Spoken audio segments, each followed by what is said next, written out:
You've got some guys on your start list that may even still be on a waiver wire. So who you got? Tight end is impossible to predict. I mean, unless you have Travis Kelce or one of the high-end guys, and even those guys didn't produce this past week. But I'm going with David Njoku. He's playing on Monday night against the Steelers, and he has had success against Pittsburgh. In his last 3 games, he has scored at least 12.8 points in every single game.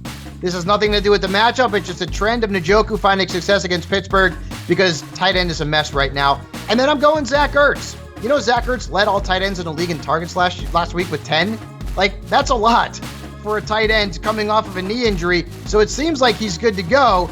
He's got the Giants this week. Did you know that in his last 9 games against New York, Ertz has averaged almost 18 points per game, and he's a security blanket of sorts for Joshua Dobbs. So if you need a tight end this week, you can maybe pick up Ertz and start him against the G-Men.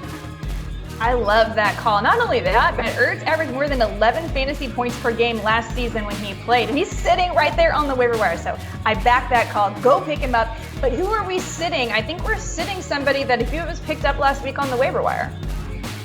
Yeah, we're going to start off with Kyle Pitts, though. He's going to live in the sit-ems until he wakes up. And I don't know that he will. And it's not his fault. It's the offense. Like, I wish he got drafted by the Chargers, somebody who actually had a good quarterback that threw the ball effectively. But Pitts led the Falcons in receiving yards last week, and he had 2 catches. That's it. And like I said, Desmond Ridder, 18 pass attempts. That's it. All they do is run the ball. The Packers are tough on tight ends. I just don't see a light at the end of the tunnel for Kyle Pitts. And then yet Tyler HIGBEE. And I loved HIGBEE last week, and he had a great matchup. And hello, Puka Nacua and Tutu Atwell. You win some, you lose some. This week, he's got the Niners.